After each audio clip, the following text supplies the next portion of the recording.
This is all wrong. I shouldn't be up here. I should be back in school on the other side of the ocean. Yet you all come to us young people for hope. How dare you? Boring. Boring. Boring. Boring. You gotta work. Don't tell us what we're gonna feel. We're trying to solve a problem. Don't tell us what we're gonna feel. I'm not telling you. Because you're in no position to dictate that. That's exactly what you're doing. You're in no position to dictate what we're gonna feel.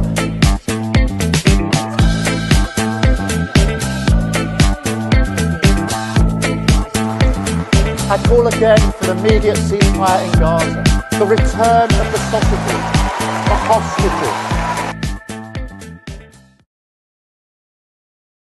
Welcome to another edition of Lembit Live with me, Lembit here on Unprecedented.tv. Big week for the station. We've got Claire Dyer. She'll be joining us pretty much regularly every Wednesday. We've got Mark Oaten, my old friend from the Houses of Parliament. He was also a Liberal Democrat member of Parliament. How liberal was he, though? We do tend to have stand-up rows about things. He'll be joining me at some point during the week. Tim Scott from Tim Scott Uncancelled will be with us too. And who knows what else we'll get on air. Things are going apace today. Also, we've got a new series, an in-person series where I go and meet people face-to-face, people of interest, if you like. And we're going to have a couple of them as well, I think. Keir, I hope, will join me from Reform UK. An interesting character, actually, from the same place as me, Northern Ireland, who has been active in Norfolk. And Simon Spanswick from the Association for International Broadcasting. All of that coming up this week on Unprecedented.tv. We're very close to having a regular schedule. We've been building this organically, and I'm glad to say it's going pretty well. So watch this space, and hopefully you like the service. If you'd like to advertise as well, we're going to be able to start advertising your wares, your services, your products in about 2 weeks' time. Please do get in touch with me through X, and we will put you through to our advertising department. We're also willing to make those adverts for you as well. That's part of the service. It's not free, but we have to pay for this somehow. All of that coming in the next couple of weeks. Today, I want to talk about three things, really. One is the mystery silence surrounding Ukraine. You did get quite a lot of coverage of the attacks, but not much information about what's actually happening on the ground. Is Volodymyr Zelensky winning, as the British Prime Minister Keir Starmer likes to pretend he can? I don't think so. I think he is on a losing wicket. My personal view is the more money we throw at that, the more people die. And the more land, ironically, Ukraine will lose. It's a one-way street where Ukraine has been pretty much in retreat since the beginning. We can talk about the causes of that war if you want to as well. Certainly welcome your feedback and your input when it comes to that kind of discussion. But we'll be talking about the realities on the ground, what's really going on. And this coalition of the willing, whatever happened to that? Coupled to it, another very bad weekend for illegal migration across the Channel. It would be funny if it wasn't so damaging to the country. Why is it that Keir Starmer thinks he can defend 1,400 miles of the Ukrainian border, but can't even defend 20 miles of English Channel? And another little scoop. Even today, if you're watching when we're making this live, or this week if you're not, Darren Jones, who is one of the ministers in the Treasury of the United Kingdom government, says that there's no black hole. Well, that's interesting, because all we heard was a 22 billion black hole exists in the public finances. I'll give you a quote that he made live on mainstream media shortly before we came on air, which suggests that that's a lie. That's interesting. I wonder if there will be red faces and raised voices in the Treasury about that. So all of that we will discuss today with my guest, Warren Thornton, investigative journalist and all-round good egg. Warren, good to see you. How are you doing? I'm doing fine, Lembit. Thank you for inviting me. Always good to have you here to start the week, usually because there's a whole bunch of stuff that hasn't been reported about Ukraine. First of all, a bit of background about you, for those who haven't heard. You are an investigative journalist, but you did something far more violent in the past, didn't you? I did, yes. I was a military sniper for 6 years, and then for 8 years, I worked in war-torn areas, basically looking after aid workers. So, of course, we get to meet lots of people on the up and up, uh, embassy, military attaches, of course, journalists who are looking for human interest stories, and, of course, aid workers who, over the years, have risen up through the ranks, and now very kindly, they're repaying that friendship by letting us know what's going on. So you're pretty well connected, basically, but not someone to be on the wrong side of, because you could do away with your enemies from a great distance. Yes, absolutely. And let's face it, there's plenty of enemies out there for us to focus on, isn't Yeah, maybe not to aim at, but to focus on. So let's start with the thing that's bothering me the most, and it's the situation in Ukraine. We've seen Keir Starmer talking about a coalition of the willing, which he might want you to forget, because we haven't seen very much coalition or willingness since he said it.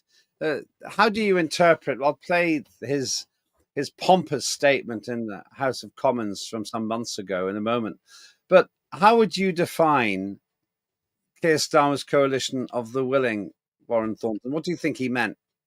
it? I think if I was defining it, I'd say it's staggering that so many clowns couldn't all gathered in one place. But I suppose it's inevitable that if you run a circus, you'll attract them. And such is the European Union, which is neither European or united. In fact, it's a gathering of the gormless, and it's about as divided as Korea. And amongst this psychotic bevy of bungling morons are a parade of careening and ambitious narcissists, either keen to be seen as Churchill or Napoleon, or one of these great figures in history. And of course, it is self-defeating, a bloated, outmoded, unvoted for, unwanted institution that is probably going to collapse under the weight of the American machinations that are going on at the moment. You're on the verge of becoming a poet. I haven't heard you in such effusive, alliterative tones before, Warren. Being on unprecedented TV clearly does you good. I tend to agree with you, as I always say to my viewers. I try to separate facts from opinions, but you'll get them both. I think you eloquently described this coalition of the willing, which was another desperate attempt by the fourth grade politician that is Keir Starmer to look relevant on the international stage. Let's remind ourselves what he said right back then when he launched it.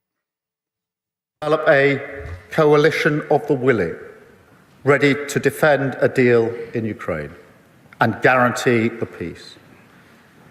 Mr. Speaker, after all, the Ukrainian position is completely understandable. For them, the war did not begin 3 years ago. That was merely the latest and most brutal escalation. They have signed agreements with Putin before. They've experienced the nature of his diplomacy and the caliber of his word. We cannot accept a weak deal like mint again. No, we must proceed with strength, and that does now require urgently a coalition of the willing. Mr. Speaker, we agreed on Sunday that those willing to play a role in this will intensify planning now, and as this House would expect, Britain will play a leading role, with, if necessary, and together with others, boots on the ground and planes in the air. Mr. Speaker, it is right that Europe do the heavy lifting to support peace on our continent. But to succeed, this effort must also have strong US backing. Well, how I interpret that is he'll go on talking about it, but he wants somebody else to pay for the fighting. Yeah, absolutely, and that's what's going to happen today. You're going to get Trump announce that he will sell weapons to the Europeans, but he can't sell them to the Ukrainians because he won't get paid. So very simply, the Europeans will foot the bill to fight the war on America's behalf. So Europe basically just become the proxy, should we say, Ukraine became the proxy for the initial war. It's interesting when he said about the Minsk agreements there. It might be interesting to know, Keir Starmer, that these weak agreements were the ones that were put forward by the West. The West put forward these Minsk agreements. And secondly, what is quite incredible is we saw Zelensky in one of those agreements when they were having a meeting laughing his head off because he knew full well, and indeed Mitterrand and Merkel have both come forward and said, who were in charge of France and Germany at the time, turned around and said that we were never going to stick to the Minsk agreements. We only made those with the Russians so that we can arm Ukraine. And indeed, Ukraine are the ones that have broken them on 3 occasions. And of course, Minsk number 4 is not going to work. The Russians aren't going to fall for it again. And one other thing about the boots on the ground as well.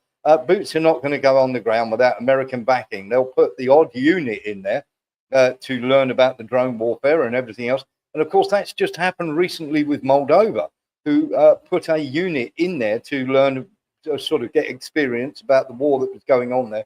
They've called them mercenaries, doing nothing of the sort. They got found, they got blown up by the Russians. And indeed, the German, what I can actually tell you is the hit that took out the missile factory, either the other side of Lutsk, actually had at least 5 Germans actually in there now, 5 serving Germans. Now, Merz can't turn around and say that that was the case, but they were there to look after the 2 Taurus missiles that were put there in Scholz's day. Now, 7 hypersonics and 7 hypersonic Kinzhals later, and 3 of, shall we say, a lesser Iskander. Sorry, they're Russian. Yes, missiles. they are. For those who don't understand, what do you mean by those hypersonic missiles? Who owns them? Yeah, so the Russians have 7. They fired 7 hypersonic Kinzhal missiles, the Russians, at this one building, and of course all this complex, and of course 3 Iskander missiles as well from the Russians. And these are hypersonic missiles that they can't bring down. Now, they would not waste 10 of these unless they were absolutely certain of the target. And of course, the day after, Merz came out and said, no, as long as this war goes on, we will be there. Because he was absolutely furious that they got found. But Russia have spies everywhere inside Ukraine.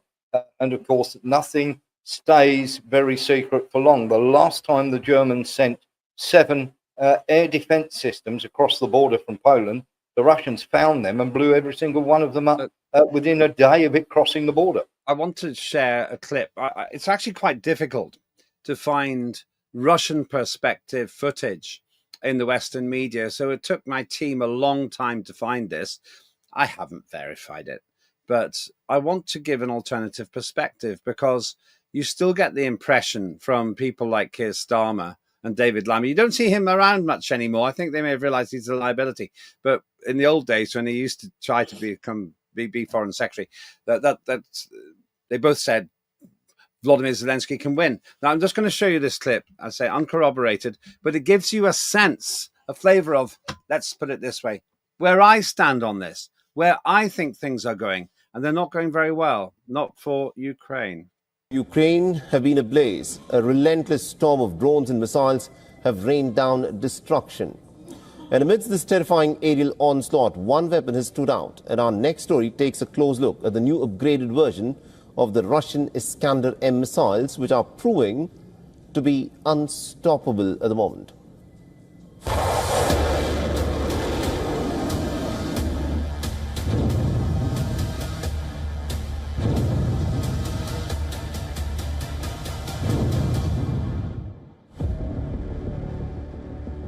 A chilling new chapter unfolds as Russia deploys its formidable Iskander missile, dubbed the Patriot Killer, demonstrating its devastating precision against Ukrainian targets and escalating the brutal air war to a new level. These images released by the Russian Defense Ministry claim to show an Iskander missile striking an American Patriot missile defense system in Ukraine.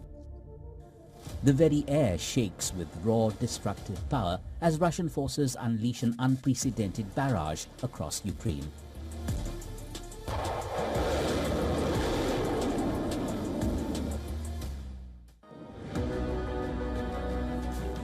Drones swarmed, followed by the terrifying whistle of cruise missiles, each a harbinger of chaos. Cities braced, air defense systems trained, but nothing could fully withstand the sheer volume and ferocity of the assault. Then the true horror descended, the Iskander. These tactical ballistic missiles, known for their speed and maneuverability, struck with surgical, annihilating precision. One such devastating strike utterly obliterated a Ukrainian temporary deployment point, turning the site to dust in a flash of pulverizing force. Again, Russia said it used an Iskander missile in this attack.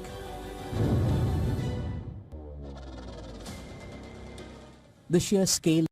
I mean, what we're seeing here is just total devastation. And Putin, Vladimir Putin, the man in the picture there, he has essentially unlimited resources, doesn't he?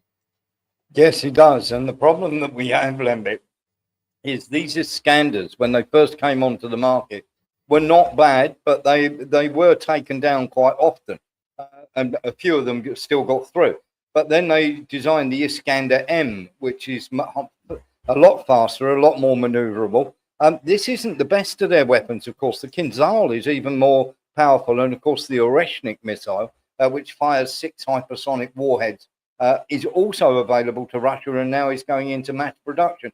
To give you an idea how the paucity of these Patriot missile systems, they are having to borrow, the United States are having to borrow or buy these missile systems from other countries and send them to Ukraine. They have just received another one of these Patriot missile systems with 10 missiles. Now, the Russians are able to send up 750 Garand drones a night, some of them loaded with explosives, some of them as decoys. And then after that, hot on the heels, follow the missiles like the Iskander, like the Kinzhal, and they're all hypersonic and very difficult to take out of the air. So they have overwhelming firepower. And the whole of Europe, there are 20 countries trying to build defensive missile systems for their air defense, and none of them are working. These, basically, if they can find it, they can kill it, Lembit. It says that, and you've said that these are Patriot killers. The Patriot missile system seems quite competent. But as far as I can see, from what you're saying, the Americans just aren't willing to give the numbers, or they can't afford to give the numbers if there are literally hundreds of attacks going on, as we see in this footage. Yeah, very, very simply, what they did was they gave 3 or 4 of those to Israel. Of course, they said that they'd stopped the deliveries to Ukraine. They hadn't done anything of the sort. They just paused it. They gave 3 or 4 of those Patriot missiles systems to Israel because, of course, Israel, if it's a straight trade-off between Israel and Ukraine, Israel is always going to come first in the American psyche. Now, the problem that they have with these is the Patriot missile system is a much vaunted system. Everybody's turned around and said how great it is and everything else. Please remember that the Israelis had this for the Iron Dome, and they couldn't take down one Scud missile. Remind us what is the Iron Dome? The Iron Dome is this blanket of air defense that Israel put itself up for, and it had this wonderful Iron Dome that could shoot down anything. Now, they didn't even manage to take down any Scud missiles. The one that was taken down malfunctioned in the air and just hung there to be shot at. But the other thing that is really, really important to remember is these batteries, they fire these missiles, which are 3 to 5 million, depending on who you buy it from which company you buy it from. They're 3 to 5 million a pop. Now, when they first turned up in Kiev, some guy pressed a button and 50 of these went off in one go. So he sent up $250 million worth of Patriot missiles, which did absolutely nothing. That's got to hurt. $250 million, $250 million worth of wasted missiles. Yeah. So before we move on, I want to talk about the irony of Starmer talking about a coalition of the willing to protect Ukraine when he can't even protect us from a massive illegal migrant invasion in Britain. But your prediction for the next few weeks, is there any prospect at all of Volodymyr Zelensky with his valiant helpers, Macron and Starmer mainly, and maybe Benz from Germany, turning the tide? No, in fact, Lindsey Graham has turned around and said we're going to have bone-crushing sanctions on Russia. Chinese aren't going to listen to it. India aren't going to listen to it. They're not bothered what sanctions you come up with, up to 500%, they have said. But of course, you have to remember that Americans are still buying Russian oil. They're just buying it through India, then they're selling it to Europe at 6 times the price. And Europe has now just agreed to be a proxy in this war along with Ukraine, by buying those weapons from America and giving them to Ukraine. So their economies are going to go even further into the toilet. And of course, Ukraine are just going to keep dying on the battlefield. All their best troops are gone. The numbers of Ukrainians, or the ratio of Ukrainians to Russians dying, is growing ever increasingly higher. And of course, the Ukrainians don't want to fight themselves. When they are being beaten up and thrown onto the front line, we are now seeing Ukrainians gather together and actually fight against these officers. And the Russians are actually targeting these conscription offices. And of course, the Ukrainians are going online and cheering. So they're losing the hearts and minds of all the Ukrainians. There's only, shall we say, the Ukrainians that fled in the first place that don't want to fight, that are cheering this war on, along with some very, very silly people in Europe. But all this is doing is getting decent, ordinary Ukrainians killed, Lembit, and it's going to get worse. Closer to home, then, the other losing front is the White Cliffs of Dover. The 20 miles of channel between France and Britain has essentially become a highway for illegal migration. And so while we've been hearing Keir Starmer talking about this far-off war of which many in Britain know little, the reality is the war that everyone can see, which is being lost, is the wholesale arrival of tens of thousands of migrants in boats. They're just the ones that we know about.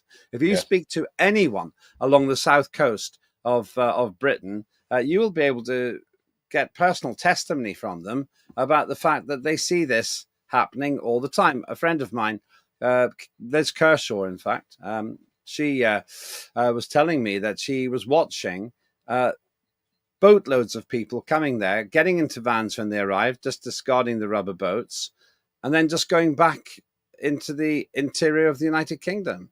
And no one was lifting a finger.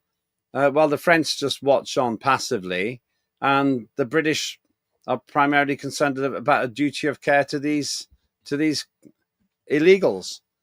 Why is it? Go on. It's not a duty of care, it's a duty of purpose. The people that are coming across, they've all got cigarettes and mobile phones, no documents, they're all men of fighting age. They are not refugees. Let's be absolutely clear. A refugee, if he's in fear for his life, stops in the first country that is safe for him, where he doesn't feel he's going to get killed. These are people who are literally flooding into the country, and the French are actually helping them. There are English charities or NGOs actually in France telling these people what to say if they are caught on arrival or guided in, to let them know what to say. And of course, there are, how can I put this? There are about 5 times as many landing as there are that we actually see that are guided onto the beaches. So very, very simply, this is nothing but a population takeover of Great Britain. Very soon, the cities in Great Britain and the white people are, or indigenous people are, in a minority. Yvette Cooper didn't stop it. Nobody is trying to stop this, Lembit. Let's not kid ourselves here. This is a replacement of the population of the indigenous people of Great Britain, and it's happening, and it's going to happen. And over the next few years, we're just going to grow smaller and smaller in numbers until they are literally, the indigenous people are a minority. The great Yvette Cooper there, the Home Secretary, who told us last year that the Southport scum who murdered the children had nothing to do with terrorism. Implied he was Welsh. Ruda Cabana being a very common Welsh name. As common there as Opic is in Northern Ireland. But we do seem to have this problem where we've got a government that simply is incapable of defending our borders. Now, I mean, let's look at it. Let's look at it. That's the border there. That's the channel. 20 miles. 20 miles. Or if you take the tides, then you get the wiggly route.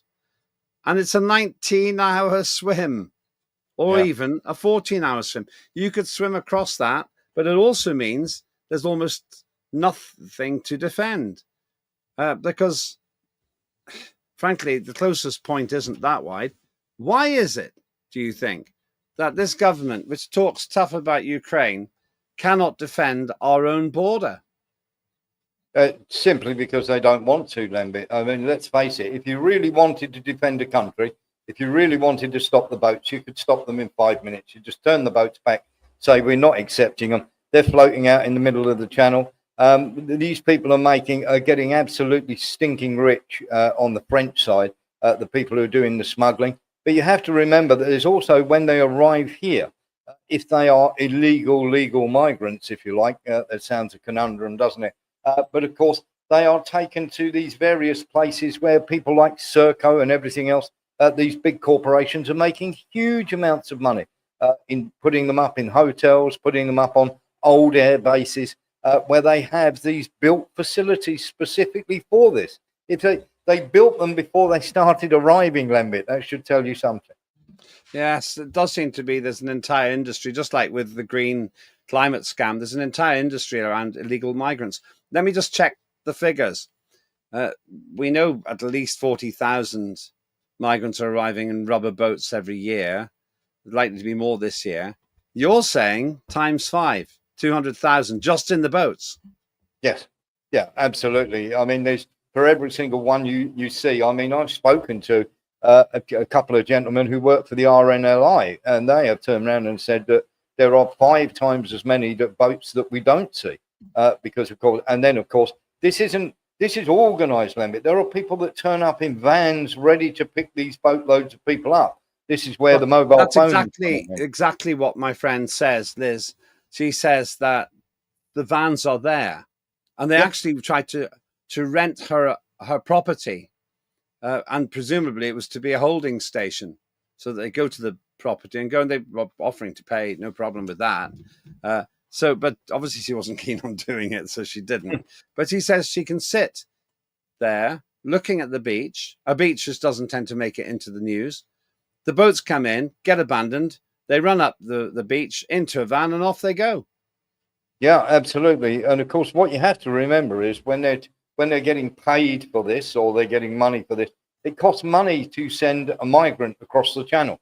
So who's sponsoring the money? It costs around about £5,500 to smuggle an illegal immigrant. Now, I'm not being funny. How many illegal immigrants have £5,500?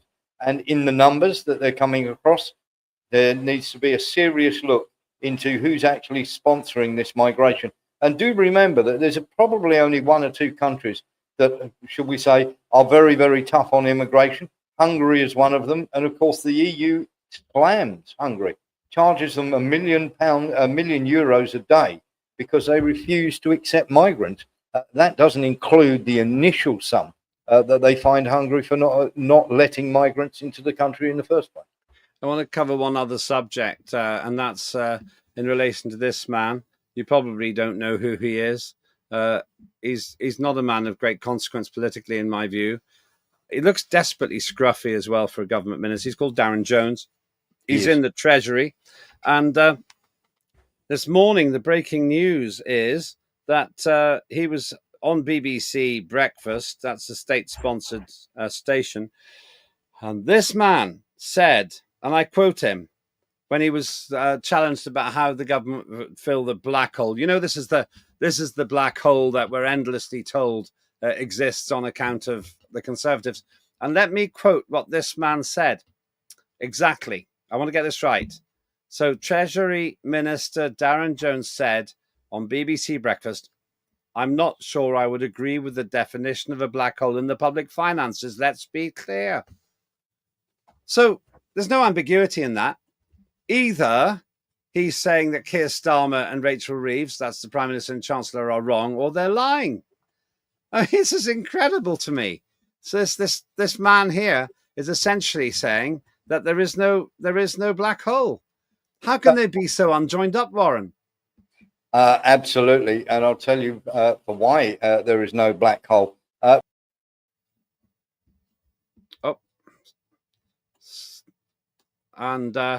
We seem to have We seem to have lost Warren Thornton there for some reason. I'm sure he'll come back in a moment. Just to explain to you what I observed this morning on the programme, I observed that the government minister, this is the Treasury Minister, Darren Jones. Look at him again. Don't forget his face. This man here, he said, and I quote you, let me just quote this again because I'm thinking this is gobsmacking. You'll find this on X, by the way. You'll find my tweet on this. 12,000 of you already have. Basically, he said, I'm not sure I would agree with the definition of a black hole in the public finances. Let's be clear. Now, that's absolutely unequivocal. We got Warren back again. How dare you run off mid-show? I forgive you this time. That's all right. You're getting excited. You probably banged the wrong button or something. Or maybe my team thought you were getting overexcited and you needed to cool down. But the thing is, this guy, Darren Jones, says there's no black hole. And you're about to tell us why you think there isn't one. Yeah, exactly. Because they said there was a 22 billion black hole, but they've actually given 21.8 billion to green companies to set up shop in the UK and do various studies and everything else, which is complete and utter nonsense. Because as we know, climate change, the climate always changes, but global warming doesn't exist. If you remember the original 1995 report on the Intergovernment Panel on Climate Change, the IPC, which is widely believed to prove that climate change was induced by humans, the actual people who took part in that IPC, or should we say the report, then turned around and said that the report was doctored. So what we're talking about is giving 21.8 billion to a bunch of people based on a report, the original report that the whole of the global warming, shall we say, climate scam was based on, was actually doctored by the IPCC. So this is nothing but a money laundering scheme. Yeah. And on another case, I'll go into that more. I do believe the climate warms and cools, but it's nothing really to do with humanity. Humanity, the tiny, almost unmeasurable impact there. But you're right, they've got money for that. You've got all this moaning and bleating by Ed Miliband, who clearly doesn't understand climatology at any level, really. No. Saying that today he said that our lives could be changed forever by this. Yeah, no, our lives will be changed forever by having a terrible government. This government does more damage to our life quality than the climate can. But then all the while, you've got Darren Jones rather ominously staring at weeping Rachel Reeves there, the Chancellor, Rachel Accounts, who actually Rachel from Complaints, who clearly doesn't understand the economy any more than Ed Miliband understands the climate. So we've got this total contradiction. Let's try and put it all together. We've got Russia pummeling Ukraine, while Keir Starmer says he can afford to spend money on that. We've got a mass invasion, which you think is 200,000 people a year in the boats alone, storming across the channel. But apparently Starmer is impotent to do something about it. You rather more ominously think it's a deliberate plan. And then we've got Darren Jones, who let the cat out of the bag live on state-sponsored television. And the last time I'll read it, it's so important, this phrase, that he said, just going to get this right, and he can come on and correct me if he thinks he said something else. I'm not sure I would agree with the definition of a black hole in the public finances. Let's be clear. Right, he wants us to be clear. Well, there we are, Darren Jones. You have put paid to the idea of a black hole. And I expect some kind of an apology from the Prime Minister and the Chancellor, or they have to say that you're wrong. They can't have it both ways. So, Warren, where does this leave Britain at the beginning of this week? Well, it leaves Britain in a real hole because, of course, we've decided we're going to sign up to do whatever America tell us to do vis-a-vis Ukraine, which means pay for more weapons. So we're talking about boosting the money that we spend on that to 5%. Giving it to the Americans for the weapons that we're going to give to Ukraine, which Ukraine are going to give us an IOU for, and they're going to give us back. And of course, the minerals deal that we've also got with Ukraine, well, the Shevchenko mine, which is the biggest lithium mine there is in Ukraine, is now in Russian hands, and that's just going to get worse and worse and worse. So our economy is going to continue down the if you like, down the toilet, whilst old people freeze and they try to take money off disabled. Please don't forget that the 5 billion that we were going to give to Ukraine was going to be taken away from the most needy and the disabled. And of course, now we're talking about dipping into the frozen Russian assets. And the Russians have turned around and said there will be no peace deal whatsoever until many of the terms are met. And one of those is a return of the frozen assets, which, of course, Euroclear, where they've been dipping into it from Belgium more than, shall we say, they've been dipping into the principal rather than just the interest. So, of course, they're going to have to dip into that even more to purchase the weapons from America. So this merry-go-round will go round and round and round, and Europe will continue to get destroyed. But America won't care. Please remember that it is a bad idea to be an enemy of America, but being a friend of America is absolutely lethal, as Henry Kissinger once said. Where can people get another dose of Warren Thornton? They can see us every weekday, Monday to Friday, 6 p.m. to 8 p.m. at warrenthornton.com or live on X, and also on Sunday nights, of course, at 7 p.m. with the wonderful erudite Lembit. Thank you so much. That is Warren Thornton. And I hope you find that enlightening. Whether you agree with me or not is a different question. But to the question I posed in today's show, are we heading towards some kind of a disaster where Keir Starmer's coalition of the willing wilts, while we have a migrant invasion on the Channel shores? I say yes to the first. It just doesn't seem to be working. I don't think there's any prospect of Keir Starmer turning the tide on behalf of Volodymyr Zelensky, who, interestingly enough, is much less of a photo opportunity now than he was a few months ago. And meanwhile, the great, big, horrible, true black hole in this country is an absence, a void where there should be a migration policy. Anybody who lives on the South Coast can confirm that the migrants are coming pretty much free and easy into this land. And I finished with what I started. If you cannot defend 20 miles of English Channel against theoretically unarmed men of fighting age, how can you expect to defend 1,400 miles of Ukrainian border against men who are armed and of fighting age, with one of the most effective military forces on the planet, the Russian army? Thanks very much indeed. We'll have various shows coming up, including some news flashes as well. So watch out for Basil Valentine as well. He'll be doing some of those as we expand ever closer to the schedule that I've always dreamed of for unprecedented.tv. If you want to advertise and get in touch as well, you can get in touch with me at X or at unprecedentedtv.com as well. We'll share those contact details a little bit later on when we've got our advertising systems in full place. But please do advertise to free-thinking, independent-minded people. If you want to advertise to sheep, you need to go to the National Farmers Union. If you want to advertise to independent-minded people, Unprecedented is your home, will be your home. We don't want to beat the mainstream media. We want to be the mainstream media. Have a really great day, and I hope you found that interesting. See you soon. This is all wrong. I shouldn't be up here. I should be back in school on the other side of the ocean. Yet you all come to us young people for hope. How dare you? Boring. Boring.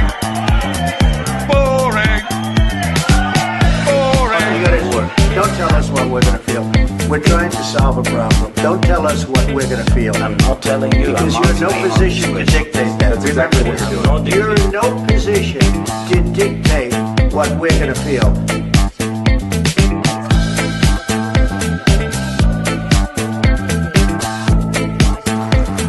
I call again for an immediate ceasefire in Gaza, the return of the sausages, the hostages,